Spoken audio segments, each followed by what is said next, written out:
कानपुर के हरबंश मोहाल थाना क्षेत्र के दानाखोरी इलाके में फ्लैट कब्जे को लेकर विवाद बढ़ गया है। व्यापारी अरविंद कुमार गुप्ता ने आरोप लगाया है कि बिल्डर एग्रीमेंट के तहत मिले फ्लैट पर अमित भाटिया पक्ष जबरन कब्जा करने का प्रयास कर रहा है। पीड़ित के अनुसार अदालत द्वारा अंतरिम निषेधाज्ञा निरस्त किए जाने के बाद आरोपी पक्ष 8-10 लोगों के साथ फ्लैट पहुंचा और अभद्रता, धक्का मुक्की व जान से मारने की धमकी दी।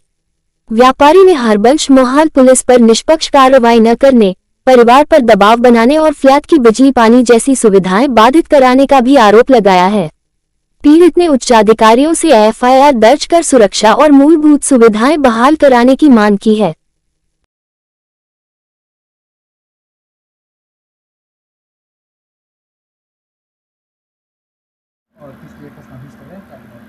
मेरा नाम अरविंद कुमार गुप्ता है और मेरी पत्नी का नाम नेहा गुप्ता जी है।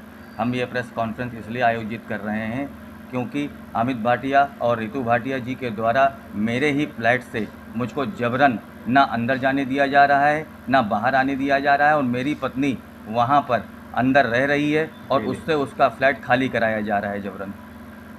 कौन लोग हैं, किस तरह से दबाव बना रहे हो, फ्लैट पर क्यों घुसे जा रहे, क्या कारण? ये लोग अपने आप को मीडिया कर्मी बोलते हैं, अपने आप को अधिवक्ता बोलते हैं और इनका एक ही मकसद है ज़बरदस्ती हमारे घर पर घुस करके कब्जा करना, क्योंकि ये वहाँ पर देह व्यापार कर रहे हैं। देह व्यापार जैसी स्थितियों में हमने इनको पकड़ा है, मेरे पास उसके साक्ष्य हैं, मेरे पास उसका एविडेंस है।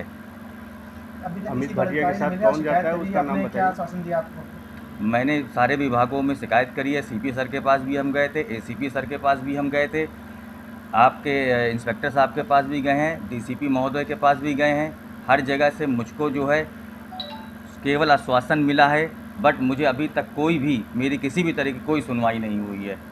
चौकी इंचार्ज और थाना इंचार्ज तो बिल्कुल पर्सनल मैटर समझ के उसको क्या करें सर? आपका पोजीशन पहले था, आप रह रहे थे जी, तो विवाद कहाँ आपने एक हम बता दें किया उनके साथ, हम बता दे रहे हैं, फ्लैट बनाने का, ठीक है। उसके बाद क्या हुआ जो आपने उसको होटल में तब्दील कर दिया? बता दे रहे हैं वो भी। जी। हमारा एग्रीमेंट इनसे सितंबर 2023 में हुआ था और हमने इस पे फ्लैट बनाया था। फ्लैट बनाने में एक दिन का समय नहीं लगता है, पूरे 1.5 साल का समय लगा। उसके बाद जब फ्लैट की बिकवाली का नंबर आया तो कीमत ना हमको हमारी लगाई गई कीमत की मिल रही थी, ना इनकी लगाई गई कीमत की मिल रही थी। फिर हम लोगों का आपसी, चूँकि हम लोगों की 10 साल पुरानी दोस्ती थी, आपसी हम लोगों के बीच में बातें हुई कि इसको तब्दील कर दिया जाए होटल में। देन इस कंडीशन में उसको जो है होटल में तब्दील करके उसको आगे चलाया गया। तो होटल आप कैसे चलाने लगे?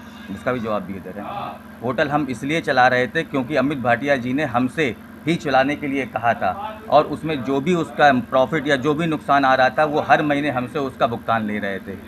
19 तारीख को एक आपका एक कहता है, आपका कहना है कि एक हम स्टे निरस्त करके लेके आए, लेकिन उसके बाद आपकी जो वाइफ है वो वहाँ पर गई और आप लोग पूरे कम से कम 7-8 लोग पहुँचे और आप लोगों ने वहाँ पर आपकी वाइफ एक कमरे में जाकर अपने आप को बंद कर दिया।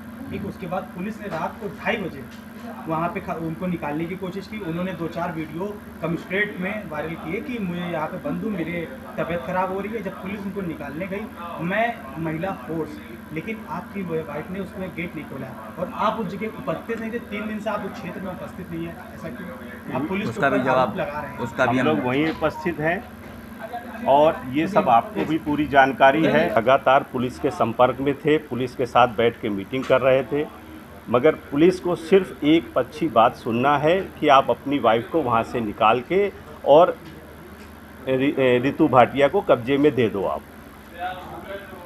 और वहाँ पे पूरे टाइम हम लोग रात में 2 बजे तक बैठे रहे। फिर हमसे कहने लगे ये लोग कि आप अच्छा जाइए, सवेरे देखेंगे। उसके बाद ये लोग पहुँचे हैं पुलिस फोर्स लेके कि किसी तरह उस महिला को वहाँ से हटा दिया जाए तो हमारा कब्जा हो जाए। भाई जो जैसी हमारी लिखा पड़ी है कि जो फ्लोर उनके लिखे हुए हैं वो अपना कब्जा रखें, जो हमारे लिखे हुए हैं वहाँ पे हम रहें, हमसे इनसे कोई मतलब नहीं है। न्याय नहीं मिले तो क्या करेंगे? न्याय नहीं मिलता क्या करेंगे? सर न्याय तो मिलेगा ही, जब हम सही हैं तो न्याय तो मिलेगा ही मिलेगा। यहाँ से नहीं मिलेगा तो हम लखनऊ जाएंगे, हाई कोर्ट जाएंगे, कहीं ना कहीं से तो प्रभु हमारी सुनेंगे ही, क्योंकि हम कहीं से भी गलत नहीं हैं। एक रितु गुप्ता जी ने एक एग्रीमेंट किया अपने पति के नाम, जो अरविंद जी हैं, अरविंद जी और कपिल जी को एक पार्टी बनाकर एक रेंटल एग्रीमेंट किया गया, जिसके बाद उन्होंने उस होटल को इनको किराए पे दे दिया। जिसके बाद जीएसटी नंबर लेने के प्रयास किया गया 3 बार कानपुर से, और लखनऊ से फिर उस जीएसटी नंबर को लिया गया मरे हुए व्यक्ति से एक एग्रीमेंट करके। तो इस पे ये सारी जानकारी अमित भाटिया को है और रितु भाटिया को है जी, ठीक है ना। वहाँ कोई भी चीज़ कोई साक्ष्य छुपाया नहीं गया है। आप उस चीज़ का आप आगे उसका प्रोपोगंडा बना रहे हो, उससे कोई मतलब नहीं है। मतलब सिर्फ ये है, ज़मीन ये थी, पैसा हम लोगों ने लगाया है तो हमारा उसमें हिस्सा है, वो जो ऑन पेपर है। अब आप गुंडा वहाँ पे वकील खड़ा कर रहे हो और फर्जी मीडिया कर्मी खड़ा करके और पुलिस को अपने मार्फत करके आप ये सब कर रहे हो। ये आपको सारी जानकारी है जो आप क्वेश्चन मेरे से कर रहे हो। नहीं, हम आपको बता दें भैया, ये भी एक वजह सामने आई थी कि जब हमको और हमारी पत्नी को ये पता चला कि इनका वहाँ पर दोनों अमित भाटिया और रितु भाटिया दोनों वहाँ पर देह व्यापार जैसा घिनौना काम कर रहे हैं, तब हम लोगों ने उस पर एविडेंस भी हमारे पास है, साक्ष्य भी हमारे पास है, वीडियोस भी हमारे पास हैं। इस बात का जब हम लोगों ने विरोध करना चालू किया, तब इन्होंने भैया जितनी भी बातें हम लोगों की पहले हुई थी आपस में, भाई आज एक दिन का तो मसला नहीं है, ये मसला भैया आज 3 साल से ऊपर का हो गया है। सारी चीज़ें सब कुछ साथ में थी, सारी चीज़ें इनकी आज तक जितने भी डॉक्यूमेंट है सब कुछ इनके नॉलेज में था। आज ये हमारे ही खिलाफ हमको ही गलत बना करके साबित किया जा रहा है।